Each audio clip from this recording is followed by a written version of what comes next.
मैं दृष्टि न्यूज़ के माध्यम से सरकार से मांग करना चाहूँगा कि सर 7वीं 8वीं 9वीं 10वीं के लिए आप जो अधिकतम उम्र की सीमा जो 1 अगस्त 2016 निर्धारित किए हैं उसको सर 1 अगस्त 2011 किया जाए। चूँकि आपने जब 1/2020 मतलब 1/2020 में जब आप विज्ञापन लेकर के आए थे, उस समय 7वीं 8वीं और 9वीं का विज्ञापन लेकर के आए थे। उस समय 1 अगस्त 2011 अधिकतम उम्र की सीमा की गणना के लिए डेट रखा गया था, कट ऑफ डेट। लेकिन आप जो है आरक्षण नियमावली में सुधार बोल करके उस एडवर्टीजमेंट को वापस लिए और फिर 1 अगस्त 2016 अधिकतम उम्र की सीमा करते हुए आप फिर से नया से विज्ञापन ले आए हैं। तो मैं आपको बताना चाहूँगा सर इस मीडिया के आपके माध्यम से कि पहली जेपीएससी जो हुई थी उस समय अधिकतम उम्र की गणना 1 अगस्त 2002 की गई थी।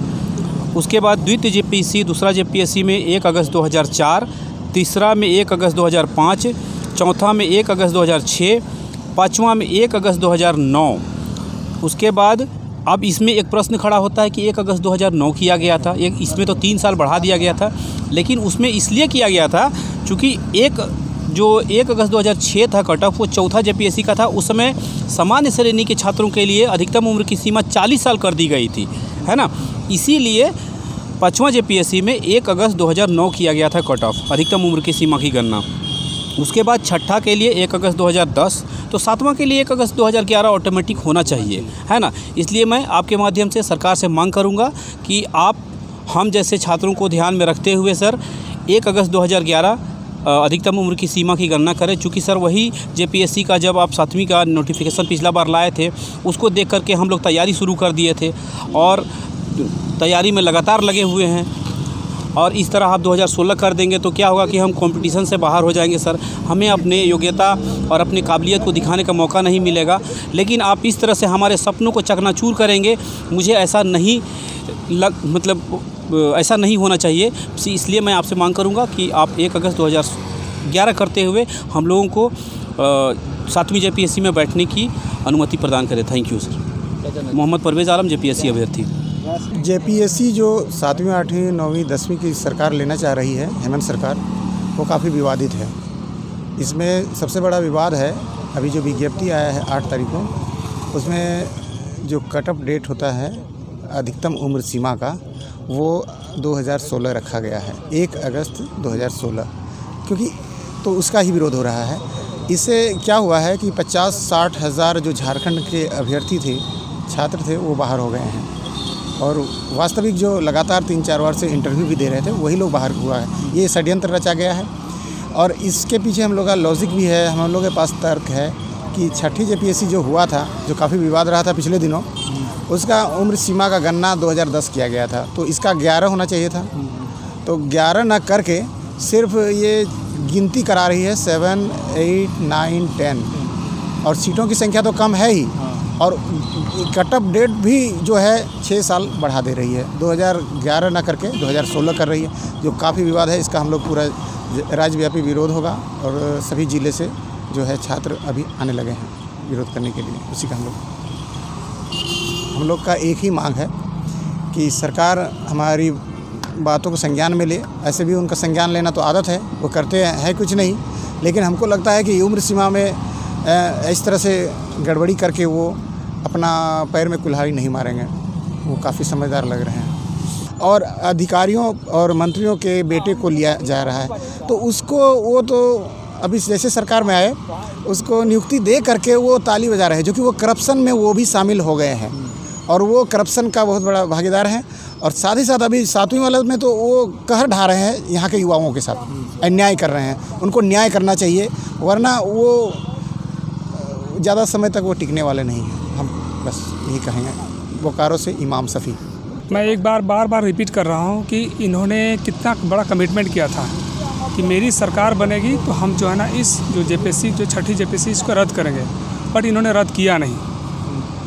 और जितनी भी अभी तक एग्ज़ाम हुई है, 6 एग्ज़ाम हुआ है, 6 एग्ज़ाम हर एग्ज़ाम भी विवाद में रहा है। इन्होंने कहा कि हम निष्पक्ष तरीके से एग्ज़ाम कंडक्ट करवाएंगे और हर साल जो है ना वैकेंसी निकालेंगे। बट अचानक ऐसा क्या ज़रूरत पड़ गया इनको कि 2020 में जब विज्ञापन आई वैकेंसी की 267 सीट बताया गया था, ये 7वीं जेपीएससी को लेकर। वही जेपीएससी फिर से एक बार लाई गई है 2021 में 252 सीट हो गया है। तो 15 सीटों का गड़बड़ यहाँ पर पहले दिख रहा है। 20 साल में 20 एग्ज़ाम होने चाहिए, तो 20 साल में 6 ही एग्ज़ाम हुआ है। तो सरकार जो अपना वादा की थी उसको वादा को पूरा करना चाहिए। और आपने एग्ज़ाम नहीं लिया, ये आपकी गलती, ये मेरी गलती नहीं है। हमें मौका मिलना चाहिए। हमारे जैसे बहुत सारे नौजवान हैं जो एग्ज़ाम दिए बगैर ही रिटायर कर जाएंगे।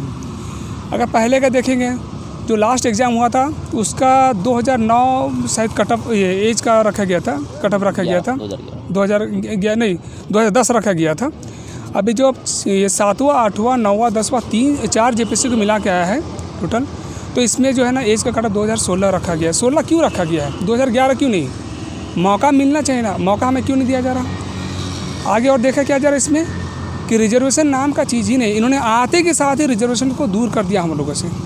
किसी और स्टेट में अगर जाते हैं हम एग्ज़ाम देने के लिए, तो हमें 10% जो रिजर्वेशन तो वहाँ का आउटर को दिया जाता है, आउटसाइडर को दिया जाता है। बट यहाँ जो है ना हमें रिजर्वेशन नहीं दिया गया। ऐसा क्यों नहीं दिया गया?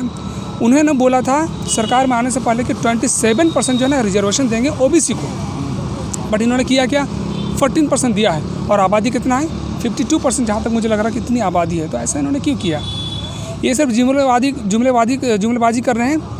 जब ये चुनाव की जब बात होती है तो इन लोगों ने बहुत बड़े बड़े कमिटमेंट करते हैं। हम लोग इनको कुर्सी पर बैठाएं तो हम लोग इनको घसीट के कुर्सी से निकालेंगे, क्योंकि ये कुर्सी में बैठने के लायक नहीं है। ये हम लोग को रुला रहे हैं। इतना साल से हम लोग एग्ज़ाम दे रहे हैं, अब हम लोग एज एक्सपायर हो जाएगा। हो सकता है कि इस बार ना निकले, अगले साल भी ना निकले। इतना स्ट्रेस से मानसिक रूप से हम लोग प्रताड़ित हो रहे हैं। अगर कुछ भी अगर होगा तो इनके लिए हर सब चीज़ों के लिए ये जिम्मेवार होंगे। इनको कुछ ना कुछ करना चाहिए। इन्होंने बोला था कि बेरोज़गारी भत्ता देंगे, जिन्होंने बेरोज़गारी भत्ता नहीं दिया।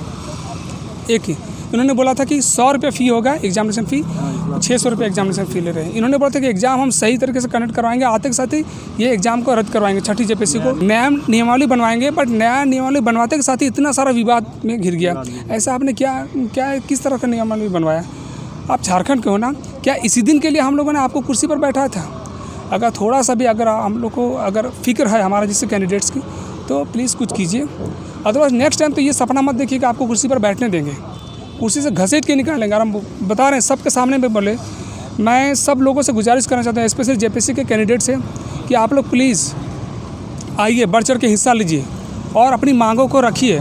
आज अगर आप नहीं रख रहे हैं और आपको लग रहा है कि आज आपकी लड़ाई नहीं है, तो आने वाले दिन में बता रहे हैं आज तो हमारे हक को मारा जाएगा, कल दिन आपका भी हक को मारा जाएगा। इस तरह करते करते आप झारखंड के होते हुए भी झारखंड के नहीं कहलाओगे। मेरा नाम है मोहम्मद नसीम और मैं बोकारो सिटी से हूँ।